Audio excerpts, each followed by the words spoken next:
Hello सबैजना सन्चै आरामै हुनुहुन्छ भन्ने आशा गर्दछु। साथीहरू हामी पनि एकदम ठिकठाक छौँ। आजको मौसम पनि पुरै पानी पर्ला जस्तो है। अब त बर्खायाम पनि सुरु भयो साथीहरू।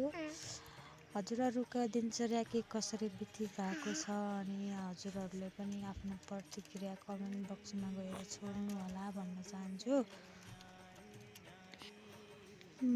मेरो चाहिँ यो सेकेन्ड मिनी भ्लग हो साथीहरू हैन। खासै मलाई यो बनाउन त आउँदैन, त्यही पनि अलिअलि सानो प्रयास गर्छु। हजुरहरूले साथ सपोर्ट दिनुभयो भने पक्कै पनि म अगाडि बढ्छु भन्ने आशा गर्दछु है। अनि मलाई चाहिँ हरेक सिपहरू सिक्न मन लाग्छ क्या साथीहरू।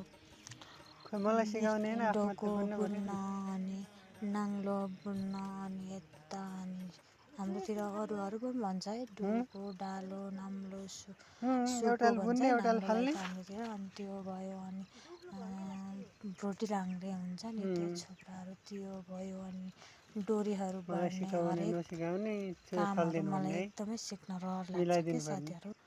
त्यसै गरी मैले पनि हैन, यो अहिले तत्काल त बनाएको होइन हैन। मैले पेटमा बाबु चाहिँ लगभग 4 महिनाको थियो होला, 4-5 महिना त्यस्तै थियो, त्यतिखेर बुनेको। अलि असहज भयो साथीहरू, त्यसैले राम्रोसँग बुन्न सकिरहेको थिएन। त्यतिखेरको भिडियो हो यो चाहिँ हैन। अहिले चाहिँ तत्काल बुनेको छैन। बाबु चाहिँ केही गर्न दिँदैन साथीहरू। बाबु चाहिँ अहिले मेरो 8 महिना पुरा भएर 9 महिना हिँड्न लागिसक्यो।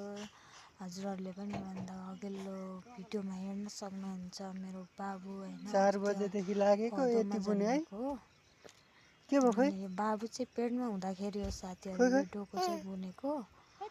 त्यसको भिडियो चाहिँ बनाएर राखेको थिएँ कि अनि यस्तो सम्झना आयो कि अनि हजुरहरूलाई पनि यत्तिकै सेयर गरिदिउँ कि भन्ने मन लागेर सेयर गरेको साथीहरू। आज चाहिँ मिति 2083 साल वैशाख महिनाको 20 गते साथीहरू है। हजुरहरू के कसरी दिनचर्या चलाइरहनु भएको छ, सुझाव सल्लाह प्रतिक्रिया दिन नभुल्नु होला साथीहरू।